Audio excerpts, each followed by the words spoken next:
दोस्तों इस वीडियो में बात करेंगे हिंदुस्तान एरोनॉटिक HAL का जो स्टॉक स्प्लिट आया है और डिविडेंड अनाउंस किया है गवर्नमेंट ने। तो क्या इस शेयर को ले लेना चाहिए या इसको बेच देना चाहिए या इसको होल्ड करना चाहिए, इसके बारे में इस वीडियो में बात करेंगे। इस स्टॉक ने मल्टी बैगर का रिटर्न दिया है कुछ टाइम के अंदर ही। इस वीडियो में डिटेल में इस स्टॉक के बारे में डिस्कशन करेंगे। तो चलिए दोस्तों शुरू करते हैं अपना आज का वीडियो। तो HAL जो है एक सरकारी कंपनी है, PSU कंपनी है, पब्लिक सेक्टर कंपनी है, जिसमें 72% तक होल्डिंग जो है प्रेसिडेंट ऑफ इंडिया के पास है। तो हेल ने पिछले 5 साल के अंदर 340% का रिटर्न दिया है और पिछले 1 साल के अंदर अगर हम इसको देखें तो 109% के शानदार रिटर्न दिए हैं। तो आज की डेट में ये 21 की पी पे चल रहा है और डिविडेंड यील्ड इसकी 1.42 है। डिविडेंड यील्ड काफ़ी अच्छी है क्योंकि सरकारी कंपनी है, सरकारी कंपनी सारी अच्छी डिविडेंड देती हैं। तो इसकी 100% मोनोपोली है डिफेंस मैन्युफैक्चर के सेगमेंट में। तो पहले बात कर लेते हैं कि हिंदुस्तान एरोनॉटिक हेल जो है करती क्या है। Hindustan aeronautic basically one of the oldest and largest aerospace and defence manufacture company है इन द वर्ल्ड।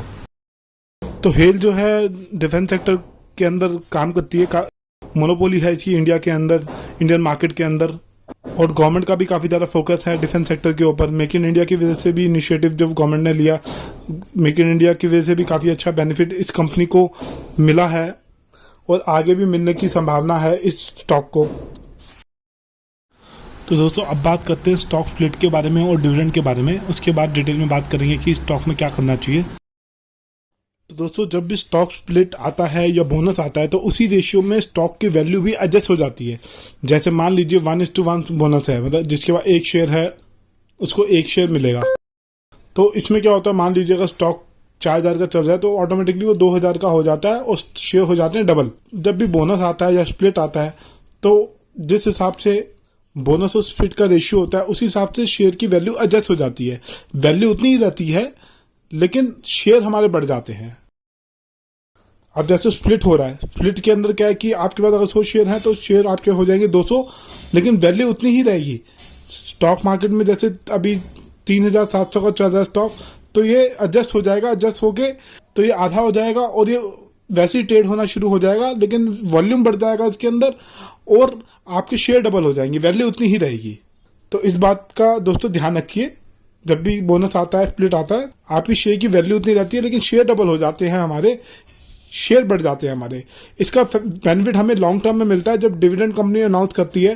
जैसे अभी HAL ने 15 रुपये का शेयर का डिविडेंड अनाउंस किया है।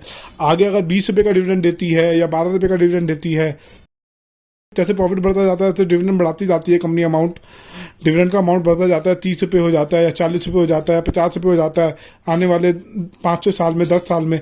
तो इसमें क्या होगा, हमारे शेयर डबल हो गए तो डिविडेंड अमाउंट भी बढ़ता चला गया, तो इसमें हमारी लॉन्ग टर्म में अच्छी वेल्थ बनती है। हमारा जो है अच्छा डिविडेंड के रूप में अच्छी इनकम आती है हमें। डिविडेंड अमाउंट हमारा बढ़ता चला जाता है क्योंकि हमें शेयर हमारे बोनस के अंदर डबल हो गए या स्प्लिट के अंदर डबल हो गए। तो इस चीज़ का बेनिफिट हमें लॉन्ग टर्म में मिलता है, बोनस का और स्प्लिट का। तो ये जो स्प्लिट आया इसके अंदर ओवरऑल इन्वेस्टमेंट आपकी उतनी ही रहेगी। जैसे मान लीजिए अगर आपने 10,000 रुपये के HAL के शेयर लेके रखे हैं आज की डेट में, तो 10,000 रुपये की ही वैल्यू रहेगी, लेकिन आपके शेयर जो हैं वो बढ़ जाएंगे, वैल्यू उतनी ही रहेगी। स्टॉक मार्केट में जो शेयर का प्राइस है वो आधा हो जाएगा और आपके शेयर डबल हो जाएंगे। इस तरीके से ये प्रोसेस होगा स्प्लिट का। हाँ, लेकिन आपको जो डिविडेंड मिलेगा वो 100 शेयर पे ही मिलेगा, आपको 200 शेयर पे डिविडेंड नहीं मिलेगा, 100 शेयर पे डिविडेंड मिलेगा। और अगली बार से जब कभी कंपनी डिविडेंड अनाउंस करेगी वो आपको 200 शेयर पे मिलेगा। मतलब अभी जो डिविडेंड मिल रहा है वो 100 शेयर पे मिलेगा। इसके बाद अगले फाइनेंशियल ईयर में या अगले क्वार्टर में या अगले हाफ ईयर के बाद कंपनी डिविडेंड अनाउंस करेगी तो आपको वो 200 शेयर के ऊपर डिविडेंड ही मिलेगा। तो आइए दोस्तों अब थोड़ा डिटेल में बात करते हैं हिंदुस्तान एरोनॉटिक की रेशियोज़ के बारे में।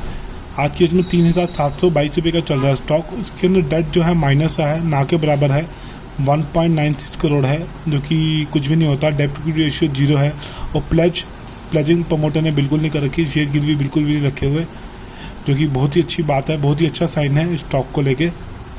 उसके बाद दोस्तों बात करते हैं इंडस्ट्री पी की। इंडस्ट्री पी 30 की है, उससे हिसाब से देखा जाए तो 21 की पी पे ट्रेड हो रहा है, काफ़ी मतलब फेयर वैल्यूएशन पे ट्रेड हो रहा है आज की डेट में।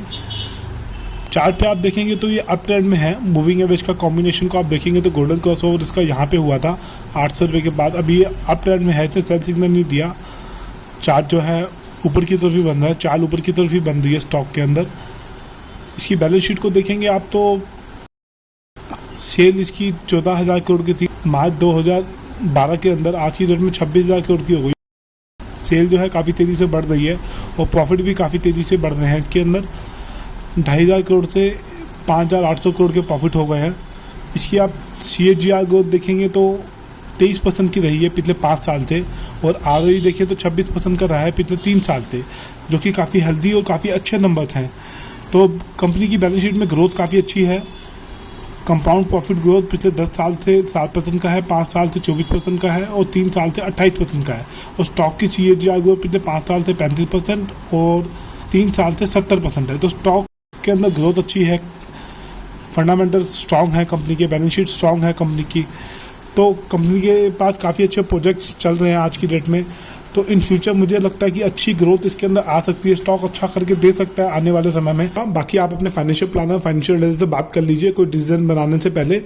ये वीडियो टोटली एजुकेशन पर्पज़ के लिए, कोई रिकमेंडेशन नहीं है बाय सेल लोड की। मुझे क्या लगता है वही मैं आपके साथ शेयर कर रहा हूँ।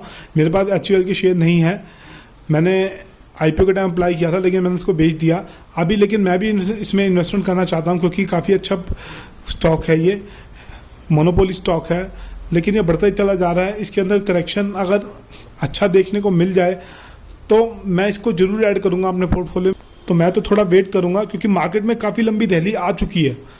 मार्केट जो है लाइफ टाइम हाई पे है और इसने भी काफ़ी अच्छा रन दिखाया। दोस्तों सच बताऊँ, होता ही है कि जब मार्केट लाइफ टाइम हाई पे होता है ना, तब स्टॉक बढ़ते बहुत तेज़ी से हैं जो अप ट्रेंड में होते हैं, लेकिन जब गिरते हैं तो गिरते भी मतलब करेक्शन आती है, करेक्शन भी काफ़ी तेज़ी से आती है। तो इसलिए इस टाइप के स्टॉक में हमें थोड़ा संभल के चलना चाहिए। बाकी आप देख लीजिए, आपको अगर अच्छा लगता है तो आप SIP मोड के थ्रू थोड़ा सा इसके अंदर इन्वेस्टमेंट कर सकते हैं।